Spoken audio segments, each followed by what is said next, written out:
আমরা সেবকের দায়িত্ব নিতে চাই, সেবক হিসেবে দুনিয়া থেকে আমাদের জীবন শেষ করতে চাই। নাহমাদুহু ওয়া নুসাল্লি আলা রাসূলিল কারীম। আউযু বিল্লাহি মিনাশ শাইতানির রাজীম। বিসমিল্লাহির রহমানির রহিম। সম্মানিত সভাপতি, মঞ্চে উপবিষ্ট নেতৃবৃন্দ, শ্রদ্ধেয় মা ও বোনেরা, আমার শ্রদ্ধেয় ভাইয়েরা, আসসালামু আলাইকুম রাহমাতুল্লাহি ওয়া বারাকাতুহু। আমি সর্বপ্রথমে আল্লাহ সুবহানাহু ওয়া তাআলার শুকরিয়া আদায় করছি যে আল্লাহ রাব্বুল আলামিন আমাদেরকে এইভাবে একটি ফ্রি মেডিকেল ক্যাম্প আয়োজন করার তৌফিক দিয়েছেন, আলহামদুলিল্লাহ। আমি আয়োজকদেরকে ধন্যবাদ জানাই যে তারা এলাকাতে খবর দিয়ে অর্গানাইজ করে এরকম একটা ফ্রি মেডিকেল ক্যাম্প ব্যবস্থা করেছে। আল্লাহ সুবহানাহু ওয়া তাআলা তাদেরকে যাজা দান করুক। আপনারা যারা কষ্ট করে আসছেন, আপনার প্রতি কৃতজ্ঞতা প্রকাশ করছি যে আপনারা আমাদের এই সামান্য আয়োজনে সাড়া দিয়েছেন, শ্রদ্ধা দেখিয়েছেন, এই জন্য আপনাদের প্রতি আমরা কৃতজ্ঞ। সম্মানিত উপস্থিতি, চিকিৎসা মানুষের মৌলিক অধিকার। আল্লাহ রাব্বুল আলামিন যখন মানব সন্তানের দুনিয়ায় পাঠায়, তার 5টি মৌলিক অধিকার সৃষ্টি হয়। এই অধিকারগুলি পাওয়া তার হক। সমাজ দিতে পারে না, সমাজের ব্যর্থতা।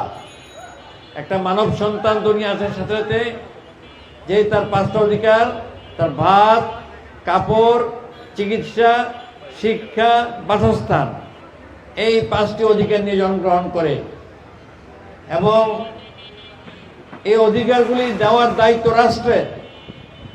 ব্যক্তিগত উদ্যোগে একটা লোক সেবার সর্বোচ্চ অ্যারেঞ্জমেন্ট করতে পারে না, করার কথা না। একটা লোক তার খাদ্যের যোগানোর জন্য সে আয়োজন করতে পারে না।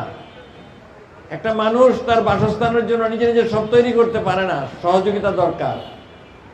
লেখাপড়ার জন্য প্রাতিষ্ঠানিক ব্যবস্থা সমাজকে করতে হয়, এটার জন্য ব্যক্তি ইনস্টিটিউশনের রেসপন্সিবিলিটি নিতে পারে না।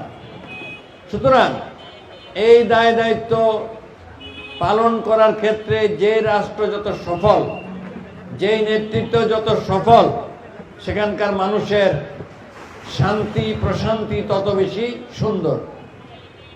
আমাদের দুর্ভাগ্যের বিষয় যে আমরা এই সেবা দিতে ব্যর্থ হয়েছি। আপনারা আমাদের পূর্ববর্তী বক্তা ডক্টর তোফাজ্জল ভাই অন্যদের কাছে শুনেছেন যে জামায়াতিরা সাংগঠনিক কোনো কাজ না, রুটিন কাজ। এটা বছরে একদিন করলো এরকম নয়। আমরা বিগত 17টি বছর প্রকাশ্যে একত্র হতে পারিনি। মানুষের সেবা তো দূরের কথা, আপনারা আমাদেরকে আশ্রয় দিয়েছেন। নিজেদের আত্মীয় স্বজন যেখানে ঘর বাড়িতে জায়গা যেতে ভয় পেত, আপনারা আমাদেরকে প্রবোধ দিয়েছেন, সান্ত্বনা দিয়েছেন, সহযোগিতা করেছেন। আল্লাহ রাব্বুল আলামিন আপনাদের পুরস্কার আখিরাতে দেবেন ইনশাআল্লাহ। দেশের এই পরিবর্তনে মানুষ প্রত্যাশা করছে, এই ইতিবাচক পরিবর্তন মানুষের দুঃখ দুর্দশা লাঘব হবে। আমরা বিশ্বাস করি এই ধরনের ক্যাম্প আয়োজনের মাধ্যমে যারা সামর্থ্য অতটা নেই, তারা বিনা পয়সায় চিকিৎসা সেবার সুযোগ পাবে, রোগ শোক সম্পর্কে সচেতনতা বৃদ্ধি পাবে এবং আমরা সাধ্য অনুযায়ী বিনা পয়সায় শুধু প্রেসক্রিপশন নয়, আমরা ওষুধও সরবরাহ করবো ইনশাআল্লাহ। আপনারা আমাদের জন্য দোয়া করবেন, আমরা যেন এই সেবাটা কন্টিনিউয়াসলি আমাদের পক্ষ থেকে আপনাদেরকে আমরা দিতে পারি। এটা আমাদের অঙ্গীকার। মানবিক দায়িত্ববোধ থেকে, নৈতিক দায়িত্ববোধ থেকে, আল্লাহর দেওয়া দায়িত্ব থেকে এই কাজটা আমরা করে থাকি। কাল কিয়ামতের দিন আল্লাহ সুবহানাহু ওয়া তাআলা বলবেন, হে বনি আদম, আমি রুগ্ন ছিলাম, তুমি আমার সেবা করো নাই, আমাকে দেখতে আসো নাই। তো মানুষ বলবে, হে আল্লাহ রাব্বুল আলামিন, বিশ্বজাহানের মালিক, এটা কিভাবে সম্ভব যে আমরা আপনার সেবা করব? আপনি তো আমাদের সমস্ত সৃষ্টিকুলের স্রষ্টা।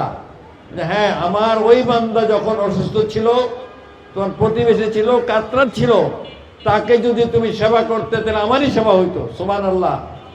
কত বড় নৈতিক দায়িত্ব দিয়েছে মানুষ সেবা আল্লাহ রাব্বুল আলামিন আমাদেরকে।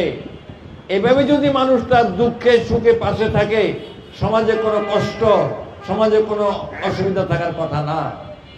দুর্ভাগ্যের বিষয়, এই দায় দায়িত্ব আমরা সামগ্রিকভাবে পালন করতে ব্যর্থ হয়েছি। জামাত ইসলামী বাংলাদেশ নৈতিক দায়িত্ববোধ থেকে এই সেবার হাতকে প্রসারিত করেছে এবং এই হাত প্রসারিত থাকবো ইনশাআল্লাহ। আপনারা দোয়া করবেন। আর যেই উপলক্ষে আজকের এই ক্যাম্পের আয়োজন আপনারা শুনেছেন আমার পূর্ববর্তী বক্তার কাছ থেকে, ভয়াল সেই 28 অক্টোবর 2006 সাল। আমি নিজের চোখে সে দৃশ্য দেখেছি, মানুষকে কিভাবে সাপের মতো পিটিয়ে হত্যা করা হয় রাস্তার উপরে। রাষ্ট্র ছিল, সরকার ছিল, স্বরাষ্ট্র মন্ত্রণালয় ছিল, পুলিশ ছিল, কিন্তু আমাদের লোকেরা পল্টনের মোড়ে নিরাপদ বোধ করেনি। লগি বৈঠা দিয়ে সারা দেশ থেকে লোককে অর্গানাইজ করে নিয়েছে। প্রকাশ্য দিবালোকে সাপকে যেভাবে পিটিয়ে মারে সেভাবে জীবন্ত 5টা লোককে শহীদ করা হয়েছে। প্রিয় বন্ধুরা, এখানে শেষ না। এই অন্যায় কাজ প্রতিরোধ সবাই মিলে করলে কিন্তু তারা দুঃসাহস পেত না।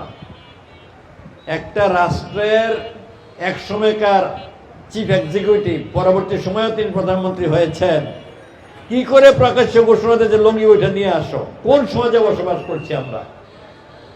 এটা সভ্য সমাজ? এটা বলা যায় না। বাংলাদেশের মানুষ রিয়েলি অসহায়, নিরীহ। বাংলাদেশের মানুষ যদি নিরীহ না হতো, অসহায় না হতো, সেই দিনই তার জবাব দেওয়া সম্ভব হতো। আলহামদুলিল্লাহ, বিলম্বে হলেও আমাদের সন্তানেরা, কলিজা টুকরো সন্তানেরা তার জবাব দিয়েছে 5ই আগস্ট 2024 সালে। কি বলেন আপনারা? বুকের রক্ত পেতে দিয়েছে। আবু সাইদ বুক পেতে দিয়ে বলেছে গুলি কর। কত গুলি করবি? এমনি ভাবে মুখ ধরা গুলি খেয়ে খেয়ে স্বৈরাচারকে প্রতিরোধ করেছে। আলহামদুলিল্লাহ, আল্লাহ রাব্বুল আলামিনের রহমতে স্বৈরাচারের পতন হয়েছে। প্রিয় বন্ধুগণ, স্বৈরাচার চলে গেলেও এই অপকর্মগুলির ধারক বাহক যারা ছিলেন তারা কিন্তু যাননি। এখনো সমাজে চাঁদাবাজি আছে কিনা? চাঁদাবাজি আছে, ব্যক্তির পরিবর্তন হয়েছে। টেন্ডারবাজি আছে কিনা? আছে, বহুগুণ বৃদ্ধি পেয়েছে।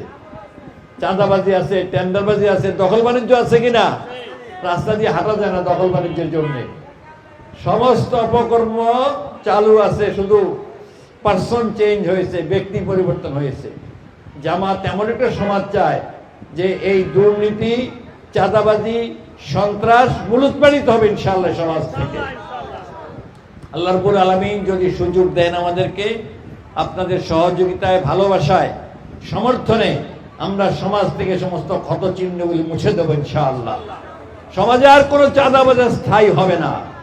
সমাজে কোনো টেন্ডারবাজের আর জায়গা হবে না। সমাজের মধ্যে এই ধরনের দখলবাজদের কোনো জায়গা হবে না। সুতরাং আমরা অঙ্গীকারবদ্ধ, আমরা এই ক্ষেত্রে আল্লাহর সাহায্যে, আপনার সহযোগিতায় যদি সাকসেসফুল হই, বাংলাদেশকে ইনশাআল্লাহ সোনার বাংলায় পরিণত করব। এই 5টি অধিকার নিশ্চিত করব। মানুষের ভাত, কাপড়, শিক্ষা, চিকিৎসা, বাসস্থান, এইটা আমরা দায়িত্ব নিয়ে কাঁধে নিয়ে করবো ইনশাআল্লাহ। রাস্তাঘাটের উন্নয়ন তো মামুলি বিষয়, ট্রাফিক জনজাট কমানো এটা তো মামুলি বিষয়, পরিকল্পনা করলেই হয়। পৃথিবীর বিভিন্ন দেশে যে পারে, আমরা কেন পারবো না? কেন পারবো না আমরা? সুতরাং এটা সম্ভব। আমাদের মৌলিক বিষয়গুলি সমস্যার সমাধান হয়ে গেলে, মানুষ যখন ঐক্যবদ্ধ হবে, এই সমাজের মানুষ যখন এগিয়ে আসবে, সহযোগিতা করবে, ইনশাআল্লাহ এই সমাজের মধ্যে আবার শান্তির ফলগুদারা প্রবাহিত হবে। আমরা দৃঢ় বিশ্বাস করি আমাদেরকে দুর্নীতি স্পর্শ করতে পারবে না ইনশাআল্লাহ।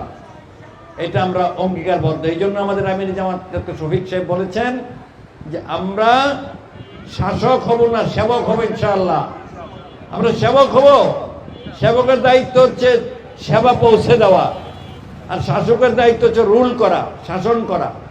সুতরাং আমরা সেবকের দায়িত্ব নিতে চাই, সেবক হিসেবে দুনিয়া থেকে আমাদের জীবন শেষ করতে চাই, যাতে আখিরাতে গিয়ে আদালতে আল্লাহর দরবারে বলতে পারি, ইয়া রব্বুল আলামিন, তুমি যে দায়িত্ব দিয়েছিলে এই দায় দায়িত্ব আমরা পালন করে আসছি। সেই দিন আশা করি এই দায় দায়িত্ব সফলভাবে পালিত হলে আল্লাহ রব্বুল আলামিন আমাদেরকে তার পুরস্কারে ভূষিত করবেন। আল্লাহ রব্বুল আলামিন এই সমাজে আমাদের শান্তি আমাদের বর্ষণ করুন। সমাজ থেকে রাহাজানি, দুর্নীতি, ছিনতাই, যত রকমের অপকর্ম বন্ধ হয়ে যাক আমরা প্রত্যাশা করি, এবং মানুষ যেন সুখে শান্তিতে থাকতে পারে এই কামনা করি। আপনাদের সবাইকে আবার অন্তরস্থল থেকে ধন্যবাদ জানিয়ে এবং আমাদের সামান্য সেবা নিতে আসছেন, এটা গ্রহণ করার জন্য ধৈর্য সহকারে বসার জন্য অনুরোধ করে আমার বক্তব্য এখানে শেষ করছি। আসসালামু আলাইকুম ওয়া রাহমাতুল্লাহি ওয়া বারাকাতুহু।